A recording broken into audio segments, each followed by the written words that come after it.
Hey, I'm so happy you're here today. I know I say that all the time, and I am talking to you. Um, those of you who are listening day after day, I cannot tell you how much I appreciate you. And I don't think I ever will stop telling you that. While I've got you listening so attentively, I'd like to give a few shout outs today. I'd like to say hello to my listener in Colorado Springs. I'd also like to say hello and good day to my friends over in Sydney and North South Wales. East Lansing, Michigan. Hello. Lakewood, New Jersey. Corpus Christi, Texas. Now, I do have to mention, I love all my Texans. There's about 22 cities that tuned in to me in yesterday's episode. So I love you, Texas. You guys have a big heart. And Chicago, Illinois. No matter where you're listening from, I want to let you know I appreciate you so very much and the work that you do. Today we're going to talk about something that I talk about quite often in my role as a coach as I work with childcare directors across the country. And it's about, that negative mindset and toxic thinking. And it happens to a good deal of people who are in this field right now. And so we're gonna talk a little bit about it. I know my friend there, Julie Burkis, she talks about toxic talk and mindsets quite a bit in the childcare field. So you might want to check her out. But today I want to talk with you a little bit about what I'm hearing and what I'm seeing. And whether it's, you're battling imposter syndrome, you're feeling overwhelmed, or you're struggling with perfectionist, right? You think you have to be perfect, right? These issues are more common than you realize. And we'll explore some practical strategies to help you overcome these mindsets, to boost your resilience, and to create a healthier, more supportive work environment for both you and your team. And you are equally important. We talk a lot on this show about the parents, about the kids, about the staff, but you are the glue that holds it all together.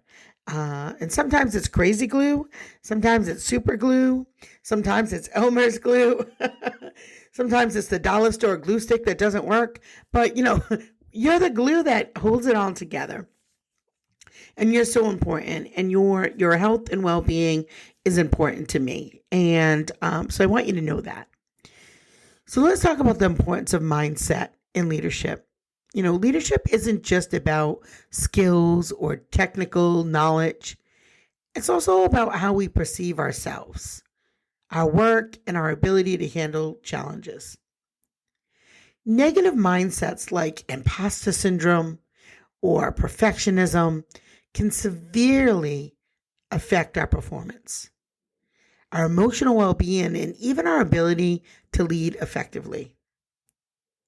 If you're feeling overwhelmed or questioning your abilities as a childcare leader, again, you're not alone. And the good news is that we can actively shift our mindset to overcome these challenges. So, imposter syndrome often strikes when we believe that we're just not as qualified as others think that we are. As childcare leaders, we may feel that we don't belong in our positions or that we're just winging it. And this internal dialogue can create feelings of self-doubt and fear of being found out as unworthy or incompetent. And the impact is crazy into what it does to you. This mindset can undermine your self-confidence and make you second-guess decisions and actions. And it may even prevent you from seeking new opportunities for growth because you feel like you don't even deserve them. So how are you going to overcome it? I want you to recognize that everyone has moments of doubt and that you're not alone. And embrace that fact that you've earned your position through hard work, experience, and results, even if you don't have every answer. Reframe your imposter feelings by acknowledging your unique strengths and your accomplishments. You wouldn't be where you are today if you weren't capable. Now, the best of the best make mistakes, and they will continue to make mistakes. And if you don't make mistakes, to be quite honest, you might want to look inward, and you're probably not pushing yourself enough outside of your comfort zone, and you're very content in just staying in the 5 or 6 things you know. So you don't want to be stuck there. Now, overwhelm is a constant companion for childcare directors. You have to manage staff, you have to deal with regulations and those demands. The pressures they're unrelenting. And it's easy to feel paralyzed and wonder how you'll ever manage everything on your plate. And the impact of that overwhelm can lead to decision fatigue, even when simple choices seem like a big deal. It can also impact your ability to stay focused on long-term goals or provide that emotional leadership that your team needs. And I know it happens, right? Because when you're in that cycle of overwhelm, you just feel like you're going from fire to fire to fire to challenge. To overcome it, the key here is to prioritize and delegate. Break down large tasks into smaller ones. Make more manageable steps for yourself. Create a daily or weekly plan that reflects your highest priorities. Stop going into work and just letting the day happen. You've heard it before, but yet you continue to do it. Stop doing it. Identify areas that you can delegate responsibility, whether it's administrative tasks, a routine center operation that does not need to be done by you. Give that to a trusted staff member. Make sure you're taking your regular breaks to recharge. When you're overwhelmed, productivity actually drops if you don't step back and refresh. So don't just push through it for the sake of pushing through it, because lots of times when that happens, you're going to make a lot of mistakes. Stop trying to be perfect. Perfectionism often arises from the desire to deliver flawless results, but it can quickly become a barrier to progress. As childcare directors, we often feel that pressure to ensure that everything from lesson plans to parent meetings goes perfectly. Now, of course, we want to have that as the goal, to do our very best jobs, but they're not going to be perfect because you're a human being, you're not a robot. The impact when things inevitably don't go as planned, it can lead to frustration and self-blame. Perfectionism also makes it difficult for us to see the bigger picture, focusing so much on minor details that we miss larger opportunities for improvement. Ways that you can overcome it. Perfectionism isn't about lowering your standards. It's about recognizing that no one is perfect, including yourself. Start by reframing mistakes as learning opportunities rather than failures. Focus on process improvement instead of expecting flawless outcomes every time. And of course, lead by example. Your team will follow suit when they see you embracing imperfection. If you set the tone that everything always has to be right all of the time, nobody's going to try new challenges. They're going to be too paralyzed by fear. Some strategies that you can use to overcome negative mindsets. How about reframing your thoughts? Shift from I can't to I can.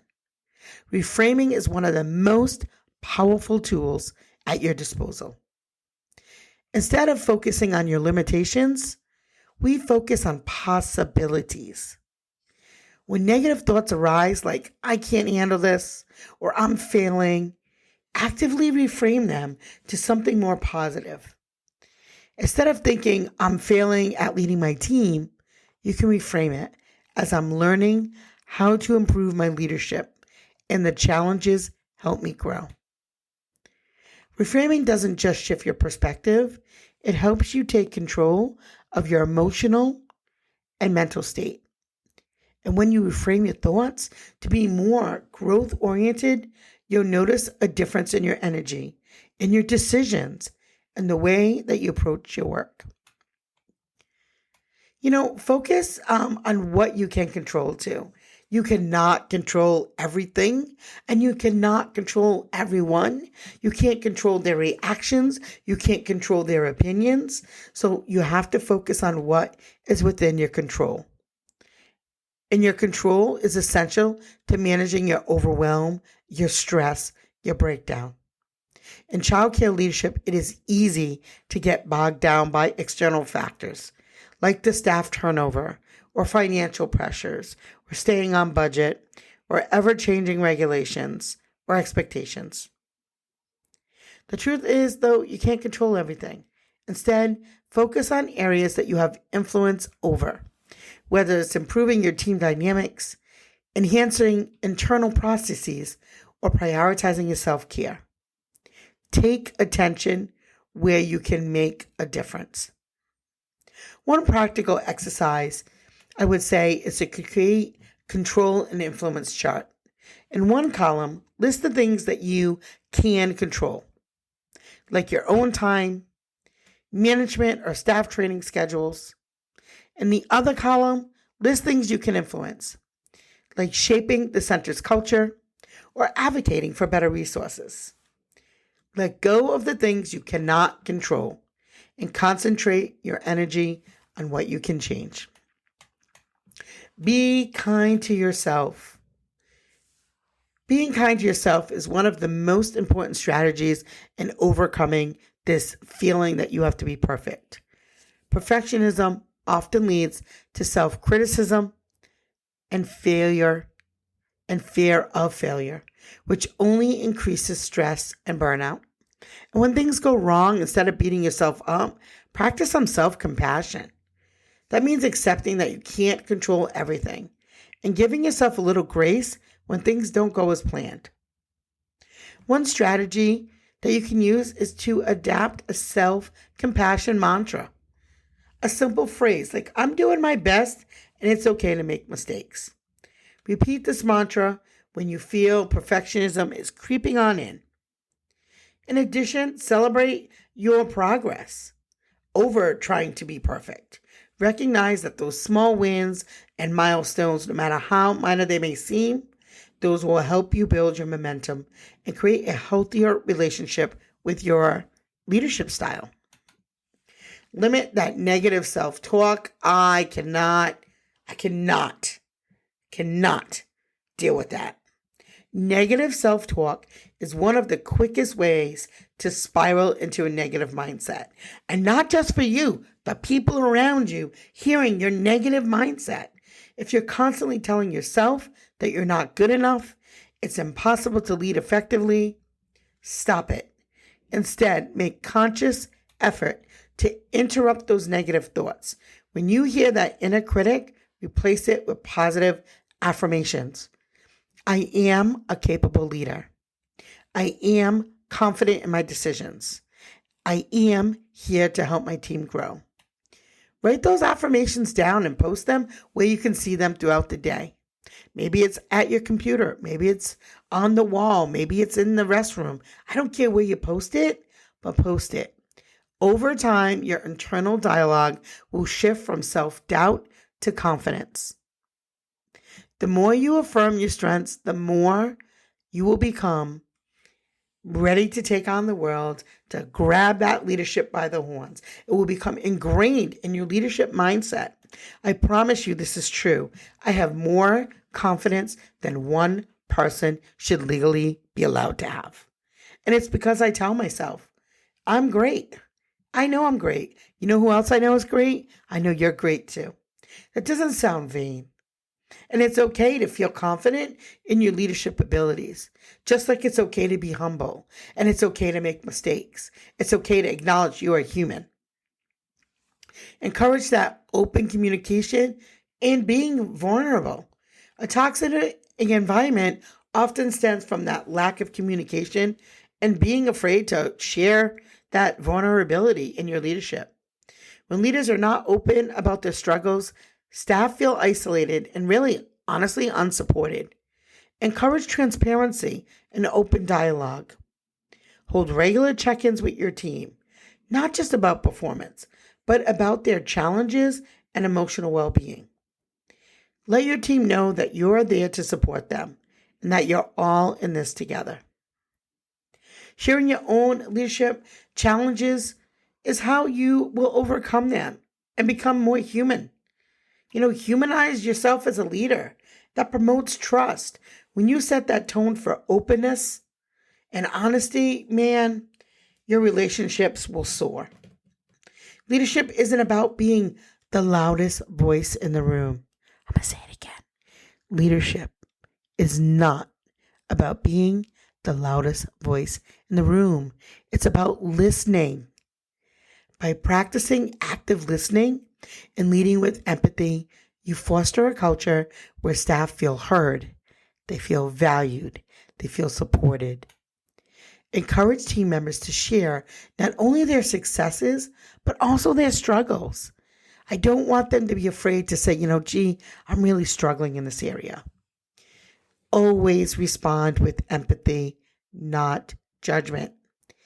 Ask questions like, how can I support you? Or what do you need right now?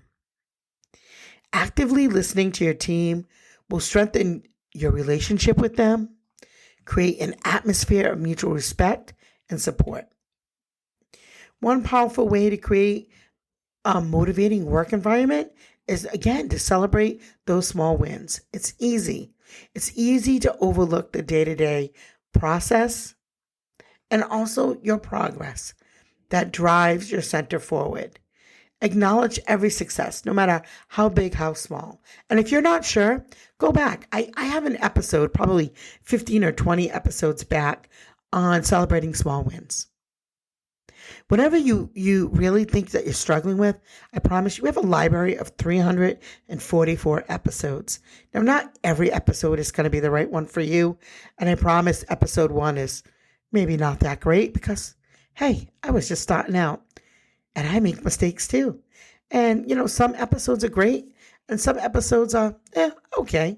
And I'm okay with that. And I don't delete those episodes because I really love watching my own growth as I become better at podcasting, as I become a better coach, as I become a better leader. And it's so great to look back and say, geez, sometimes I'll laugh at myself. And that's also another trait of a great leader, is to be able to laugh at yourself and not take yourself too seriously. But whether it's, positive parent feedback, a well-organized event, or a staff member going above and beyond, recognize it. Consider implementing a shout-out board in your staff room, holding a monthly staff meeting where everyone gets recognized. This reinforces a positive culture. It boosts morale, and it motivates staff to keep striving for success. So as we wrap up, I want you to remember, leadership is not only about your role as an organizer and a decision maker, but about your mindset. By recognizing and overcoming negative thinking patterns, you can create an environment that nurtures growth, resilience, and empathy. The shift starts with you by practicing self-compassion, reframing your thoughts, and fostering open communication. You set the foundation for a thriving team.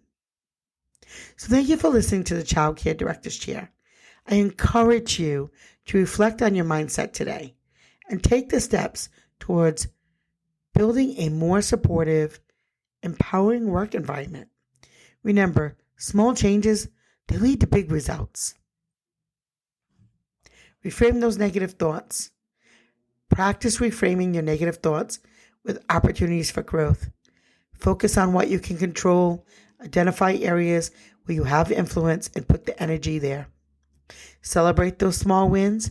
Recognize your achievements for those on your team that will regularly boost your morale. So that's it for today.